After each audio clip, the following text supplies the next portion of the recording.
Sir இப்போ ration கடையில் பார்த்தோம்னா சார் பருப்பு வகைகள் சீனி அரிசி இது எல்லாமே பார்த்தீங்கன்னா இப்போ கொஞ்சம் தரமாக வரும்போது என்ன பண்ணுறாங்கன்னா அதை பிரைவேட்டு தனியாருக்கு வந்து சட்டவிரோதமாக விற்கிறாங்க. அதை வந்து தடுக்கணும். அதுக்கு என்ன முயற்சி எடுக்கப்போம்? நம்ம கடைகளுக்கு உண்டான ரேஷன் கடைகளுக்கு உண்டான ரேஷன் யூஸ் பண்ணுற ரேஷன் கார்டு ஹோல்டருக்கும் கூட என்னென்ன அரிசி தரணுமோ இப்போ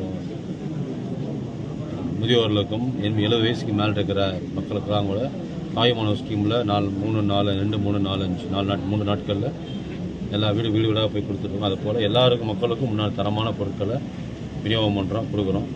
சில இடங்கள் இந்த மாதிரி இருக்கும். எந்த இடங்கள்னு தேர்ந்தெடுத்து அவங்க அங்கே ரேஷன் கடைகள் மூலமாக அங்கே இருக்கிற மக்கள் மூலமாக தெரிஞ்சுக்கிட்டு அதுக்கான ஆக்டிவிட்டியாக துரிதப்படுத்திட்டு இருக்கோம். இனி வருங்காலங்களில் அது தடை செய்யும். நியாய விலைக்கடையில் வந்து சார் பொதுவாக அளவு நிர்வையில் வந்து குறைபாடு இருக்குன்னு பொதுமக்கள் குற்றச்சாட்டுருக்காங்க.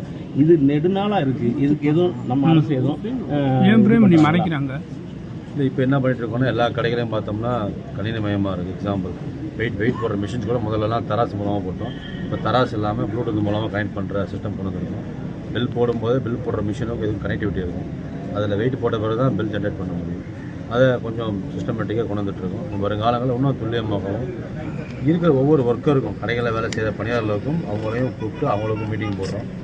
இப்போ கடந்த வாரங்கள்லாம் தமிழ்நாடு ஃபுல்லாக இருக்கிற ஆர்எம் எஸ்ஆர்எம் அவங்களெல்லாம் கூப்பிட்டு மீட்டிங் போட்டு இப்படி தான் நிர்வாகம் பண்ணணும், இப்படி தான் பொருள் அடுக்கி வைக்கணும். சில நெல் கொள்முதல் பண்ணுற நிலையங்கள்லையும் அரிசி சேமிப்பு நிலையங்களையும் பொருட்களை சேமிப்பு நிலையங்களும் கைட்லைன்ஸ் கொடுத்துருக்கோம். எங்களோட மாண்பு முதலமைச்சர் கூப்பிட்டு அதெல்லாம் அறிவுரை சொல்லியிருக்காரு. அது எல்லாத்துக்கும் சொல்லியிருக்கோம். அதே போல் ரேஷன் கடை ஊழியர்களுக்கும் பார்ட்டி முடிவு இருக்காங்க. கவர்மெண்ட் நம்மளோட ஃபுல் டைம் கடைகள் இருக்குது. எல்லா கடைகளுக்கும் அந்த நிர்வாகிகளுக்கும் அங்கே இருக்கிற ரேஷன் கடை ஒவ்வொரு ஊழியர்களுக்கும் அட்வைஸ் கொடுத்துருக்கோம். மக்களுக்கு தரமான அரிசி போகணும்.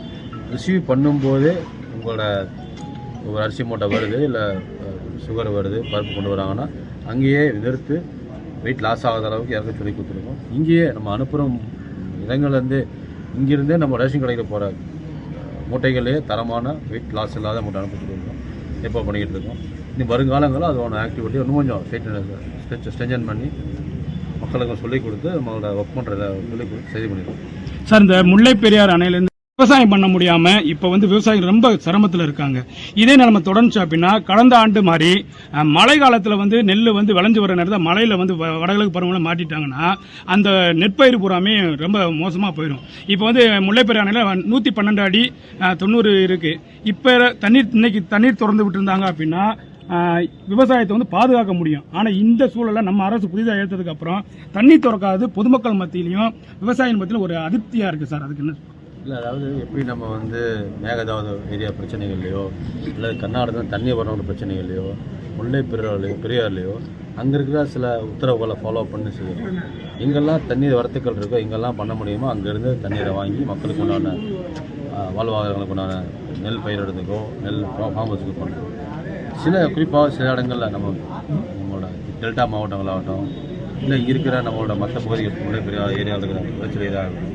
அங்கெல்லாம் நிலத்தடி நீர் போர்வெல் மூலமாகவும் அட்வைஸ் கொடுத்துருக்கோம். நம்ம அக்ரிகல்ச்சர் டிபார்ட்மெண்ட் மூலமாக இங்கெல்லாம் இந்த மாதிரி நெல் தண்ணி இல்லாமல் நெல் பாதிக்குமோ அங்கே மாற்றுப்பயிர் அதை பண்ணுறதுக்கும் அட்வைஸ் பண்ணிகிட்டு இருக்கோம்.